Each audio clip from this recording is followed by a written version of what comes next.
नमस्कार प्रिय भक्तजनों, आपके अपने चैनल शिवा शिष्य कथा पर आपका हार्दिक स्वागत है।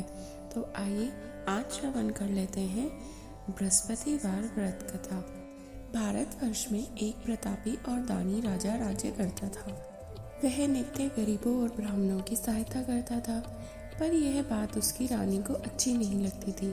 वह न ही गरीबों को दान देती, न ही भगवान का पूजन करती थी और राजा को भी दान दक्षिणा देने से मना किया करती थी। एक दिन राजा शिकार खेलने वन को गए हुए थे, तो रानी महल में अकेली थी। उसी समय बृहस्पति देव साधु वेश में राजा के महल में भिक्षा के लिए गए और भिक्षा मांगी। रानी ने भिक्षा देने से इनकार किया और कहा, हे साधु महाराज, मैं तो दान पुण्य से तंग आ गई हूँ। मेरा पति सारा धन लुटाते रहते हैं।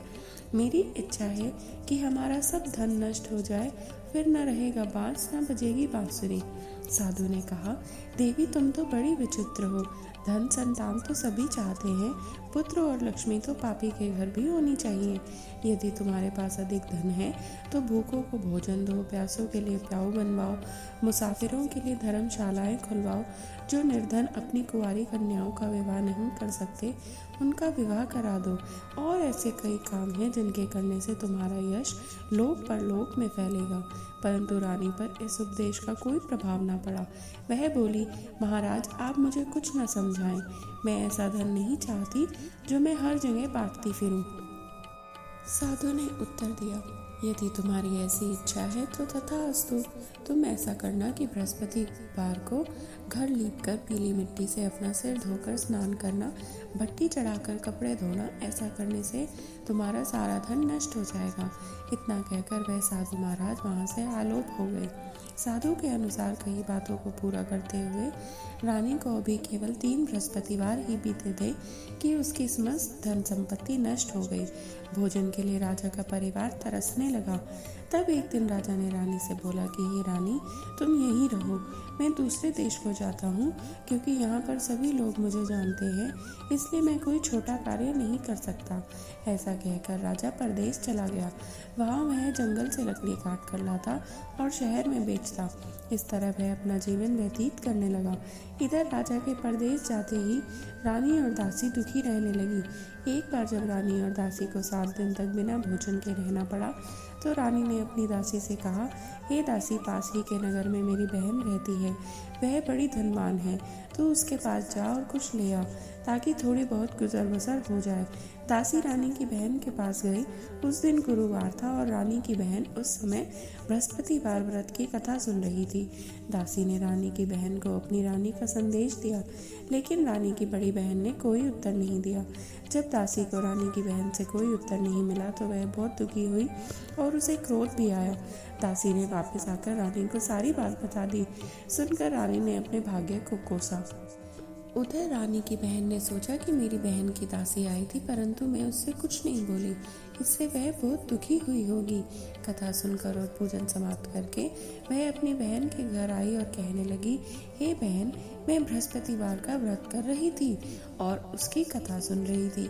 तुम्हारी दासी मेरे घर आई, पर जब तक कथा होती है तब तक ना तो उठते हैं और ना ही बोलते हैं, इसलिए मैं कुछ नहीं बोली। कहो, दासी क्यों गई थी? रानी बोली, बहन, तुमसे क्या छिपाऊं, हमारे घर में तो खाने को अनाज तक नहीं है। ऐसा कहते कहते रानी की आंखें भर आई।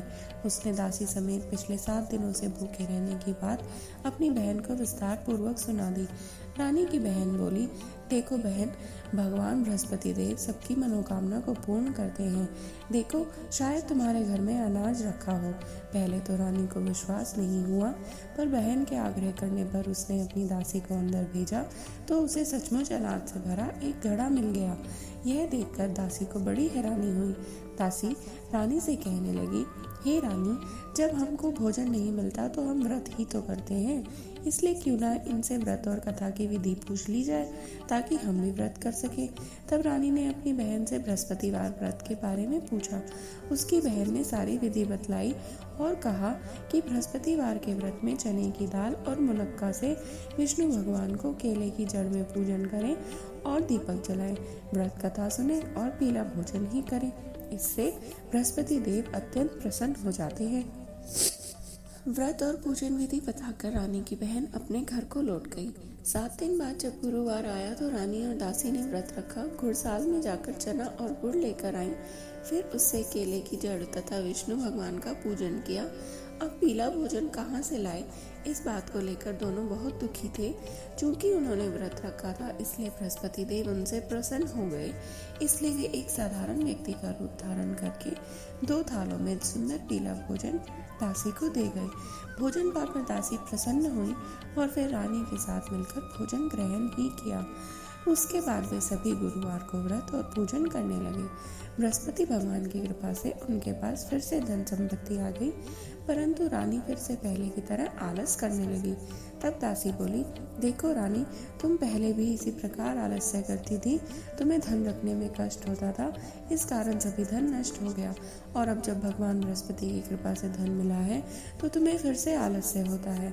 रानी को समझाते हुए दासी कहती है कि बड़ी मुसीबतों के बाद हमने यह धन पाया है, इसलिए इसे हमें दान पुण्य करना चाहिए, भूखे मनुष्यों को भोजन कराना चाहिए और इस धन को शुभ कार्यों में खर्च करना चाहिए, जिससे तुम्हारे कुल का यश बढ़ेगा, स्वर्ग की प्राप्ति होगी और तुम्हारे पितृ भी अत्यंत प्रसन्न होंगे।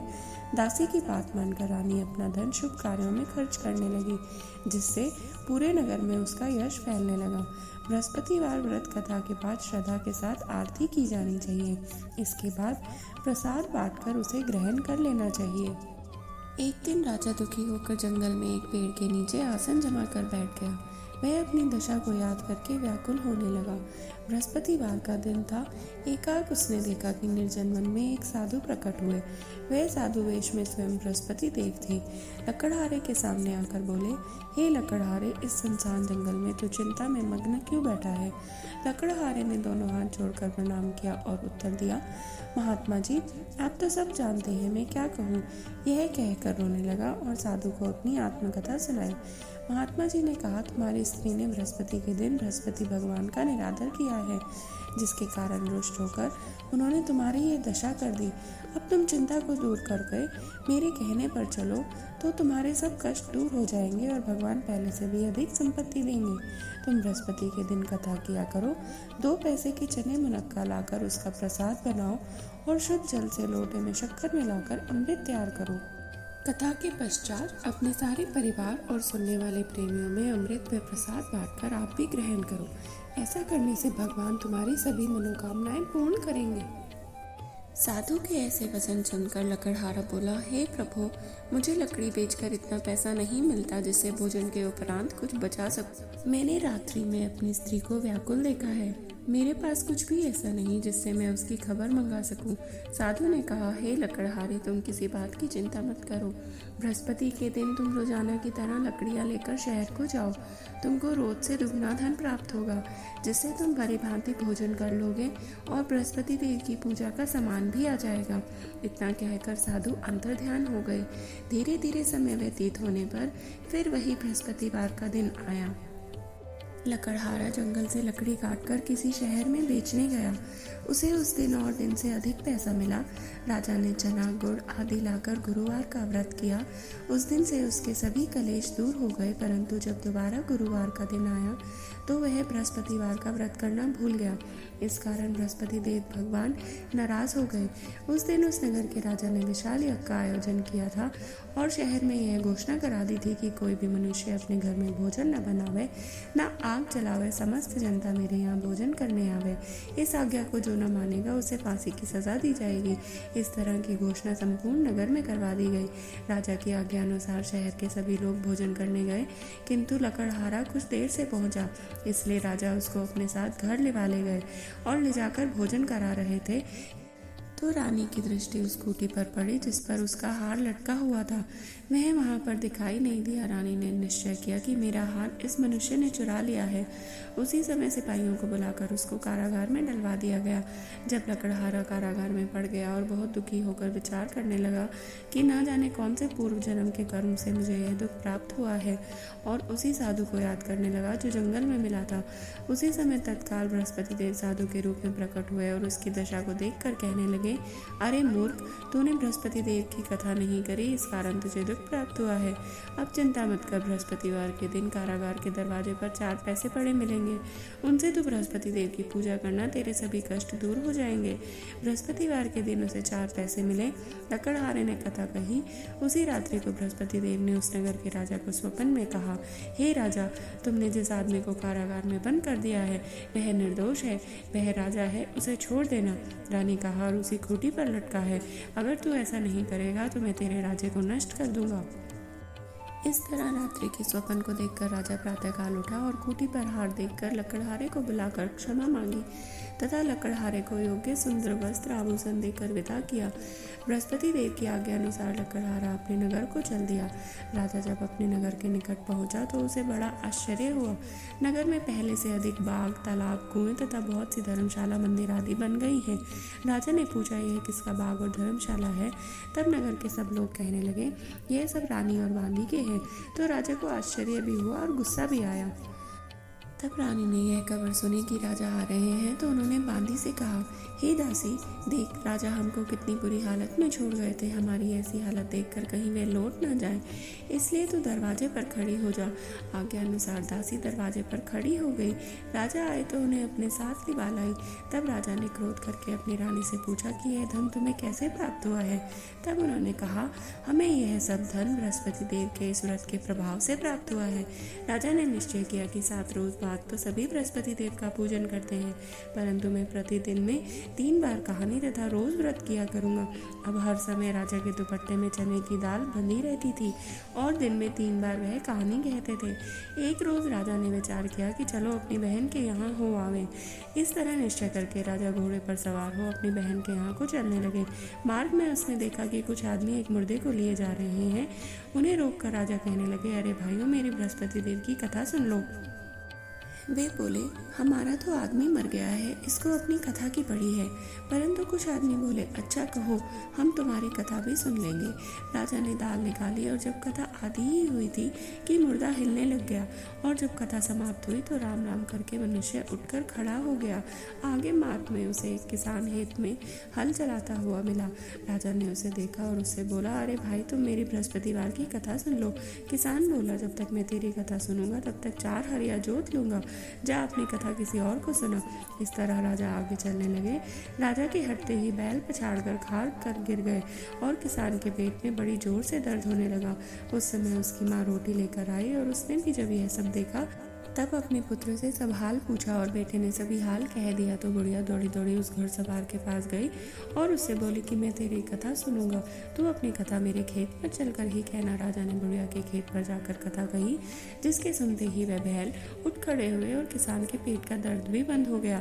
राजा अपनी बहन के घर पहुंचा। बहन ने भाई की खूब मेहमानी की। दूसरे रोज प्रातःकाल राजा जगा तो वह देखने लगा कि सब लोग भोजन कर रहे हैं। राजा ने अपनी बहन से कहा कि ऐसा कोई मनुष्य नहीं है जिसने भोजन ना किया हो, और मेरी बृहस्पतिवार की कथा सुन ले। बहन बोली, हे भाई, ये देश ही ऐसा है, पहले यहाँ लोग भोजन करते हैं, बाद में अन्य कोई काम करते हैं। अगर कोई पड़ोस में हो तो देख आओ। वह ऐसा कहकर देखने लगी, परंतु उसे कोई ऐसा व्यक्ति नहीं मिला जिसने भोजन न किया हो। अतः वह एक कुमार के पास गई जिसका लड़का बीमार था। उसे मालूम हुआ कि उसने यहाँ 3 रोज से किसी ने भी भोजन नहीं किया है।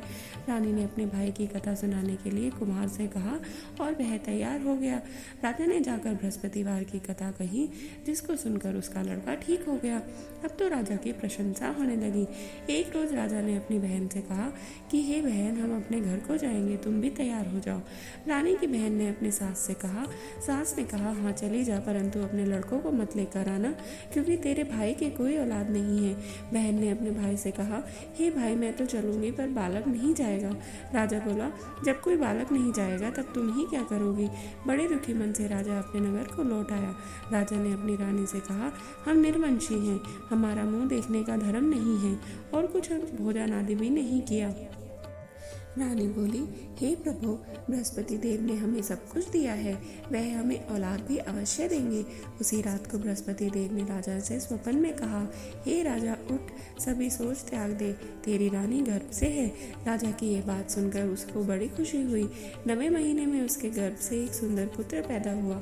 तब राजा बोला, हे रानी, स्त्री बिना भोजन के रह सकती है पर बिना कहीं नहीं रह सकती। जब मेरी बहन आवे तब उससे तुम कुछ कहना मत। रानी ने सुनकर हाँ कर दिया। तब राजा की बहन ने यह शुभ समाचार सुना तो वह बहुत खुश हुई तथा बधाई लेकर अपने भाई के यहाँ आई। तभी रानी ने कहा, घोड़ा चढ़कर तो नहीं आई, गधा चढ़कर आई।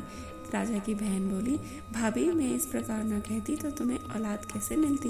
बृहस्पति देव ऐसे ही हैं, जैसे जिसके मन में कामनाएं हैं सबको पूर्ण करते हैं। जो सद्भावना पूर्वक बृहस्पतिवार का व्रत करते हैं एवं कथा पढ़ते हैं अथवा सुनते हैं और दूसरों को सुनाते हैं, बृहस्पति देव उनकी सभी मनोकामना पूर्ण करते हैं। भगवान बृहस्पति देव उसकी सदैव रक्षा करते हैं। संसार में जो मनुष्य सद्भावना से भगवान जी का पूजन व्रत सच्चे हृदय से करते हैं तो उनकी सभी मनोकामनाएं वो पूर्ण करते हैं। जैसी सच्ची भावना से रानी और राजा ने उनकी कथा का गुणगान किया तो उनकी सभी इच्छाएं बृहस्पति देव जी ने पूर्ण की थी। इसलिए इस पूर्ण कथा को सुनने के बाद प्रसाद खाकर ही जाना चाहिए। हृदय से उसका मनन करते हुए जयकारा बोलना चाहिए। तो सब बोलो, बृहस्पति देव भगवान की जय, विष्णु भगवान की जय। ऐसी ही और कथाओं को सुनने के लिए कृपया सब्सक्राइब करें और बोलते रहें, हर हर महादेव।